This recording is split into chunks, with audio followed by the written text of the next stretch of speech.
அம்மன் கோவில்கள்ல ஆடி மாசம் வந்துட்டாலே போதும் திருவிழாக்கள் ஆரம்பிச்சிடும். குறிப்பா 12 மாதங்கள்ல ஆடி மாதத்துல மட்டும் ஏன் கூழ் ஊற்றப்படுதுன்னு உங்களுக்கு தெரியுமா? இந்த ஆடி மாசத்துல தான் பொறுமையின் சிகரமான பூமாதேவி அவதரித்ததா புராணங்கள் சொல்லுது. ஆடி மாசத்துல அம்மனுக்கு கூழ் செஞ்சு பக்தர்களுக்கு வழங்கினா மனம் குளிர்ந்து அருள் தருவாள் அப்படின்னு சொல்லப்படுது. தவத்துல சிறந்து விளங்கிய ஜமத் அக்னி முனிவரை பொறாமை காரணமா கார்த்த பீரியார் சுனனின் மகன்கள் கொண்டுடுறாங்க. பிறகு ஜமாத் அக்னியின் உடலை அக்னி மூட்டி எரிக்கவும் செஞ்சிருக்காங்க. தனது கணவர் உயிரிழப்பை தாங்க முடியாத ரேணுகா தேவி தனது கணவரை எரிச்ச தீயில் உடன்கட்ட ஏறி இருக்காங்க.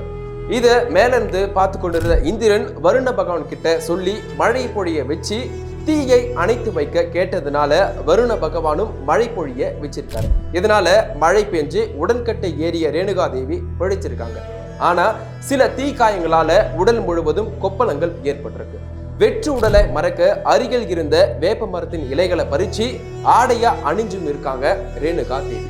பிறகு ரேணுகா தேவிக்கு பசி அதிகமா எடுத்ததுனால பக்கத்துல இருந்த கிராம மக்கள் கிட்ட போயிட்டு உணவு கேட்டிருக்காங்க. அதுக்கு ஊர் மக்கள் பச்சரிசி மாவு, வெல்லம், இளநீர் இதெல்லாம் கொடுத்திருக்காங்க. இதெல்லாம் வச்சு ரேணுகா தேவி கூழ் தயாரித்து குடிச்சு தன்னோட பசியை தீர்த்துக்கிட்டாங்க.